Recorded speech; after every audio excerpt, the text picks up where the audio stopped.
آیتوں کا اتنا اثر ہوا کہ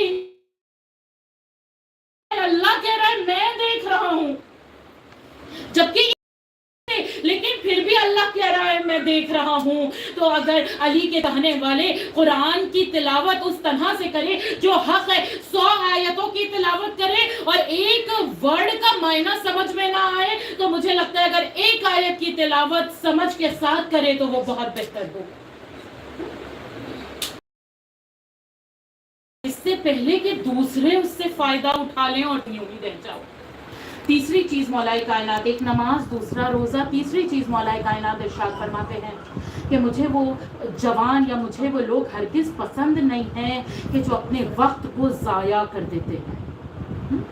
ایک مثال کے طور پہ دستے عدد جوڑ کے، کسی کے لیے نہیں، مجھے تو پتہ بھی نہیں کہ کون کتنا فون یوز کرتا.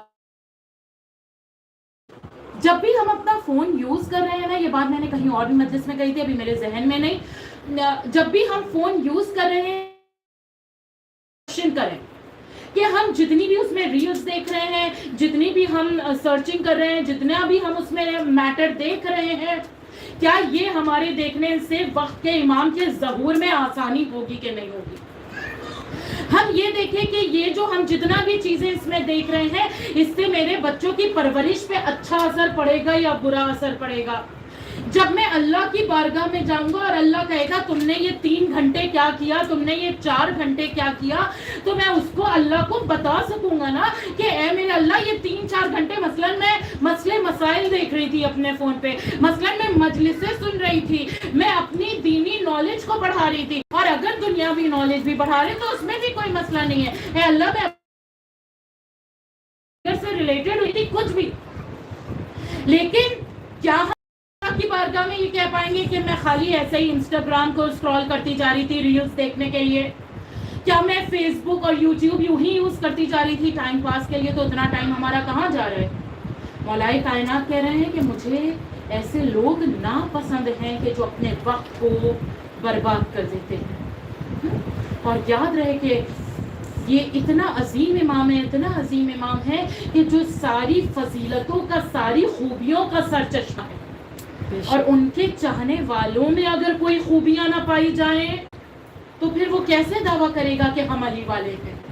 محشر کے میدان میں جب جائے گا، اللہ کہے گا کہہ تو رہا ہے دنیا میں علی کو فالو کر کے آ رہا ہے، علی کی ولایت کو مان کے آ رہا ہے، لیکن مجھے تو اس میں کوئی ایسی خوبی نظر نہیں آ رہی جو علی کے غلاموں میں، علی کی کنیزوں میں ہونا چاہیے. مولا علی علیہ السلام کا کردار وہ ہے، اگر ہم دنیاوی لحاظ سے بھی دیکھیں نا، کہ کسی بھی انسان میں ساری خوبیاں سمٹ کے نہیں آئیں گی. ہاں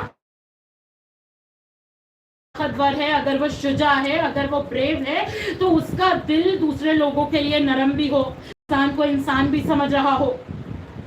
ضروری نہیں ہے کہ اگر اسے پتا ہے کہ خاموش رہنا بہتر ہے، لیکن اگر وہ جب بہت توجہ چاہوں گی کہ اگر جب وہ اپنے دہن مبارک کو کھولے اور ان کے دہن سے جملے نکلے تو وہ نہج البلاغہ بن جائے. سبحان اللہ. ضروری نہیں ہے کہ اتنا عظیم مولا طاقتور بھی ہو، لیکن جب غذا دیکھی جائے تو سوکھی جو کی روٹیاں پانی میں ڈبو ڈبو کے کھا رہا ہو.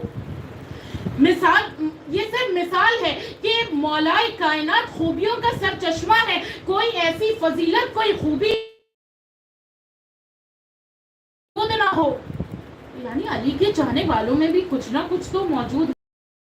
ایک بہترین شہنشاہ، ایک بہترین بادشاہ، لیکن بہترین شہنشاہ اور بہترین بادشاہ ہونے کے باوجود کیا آپ نے اپنی عوام کا خیال نہیں رکھا؟ سب نے اس بات کو قبول کیا کہ علی سے زیادہ بہترین شہنشاہ اور بادشاہ کوئی ہو ہی نہیں سکتا تھا. بے شک.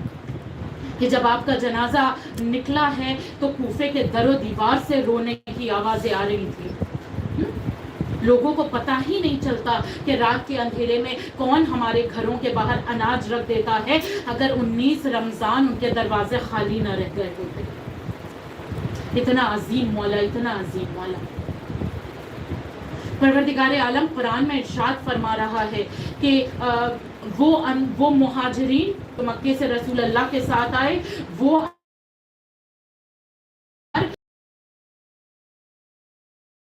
رسول اللہ کی بات کو مانا اور ایمان لائے تو ایسا ہے کہ اللہ نے ان کے لیے جنت میں باغات لگائے ہیں اور ان باغات کے نیچے نہریں بہ رہی ہیں، کیونکہ یہ سب سے پہلے لوگوں کی بات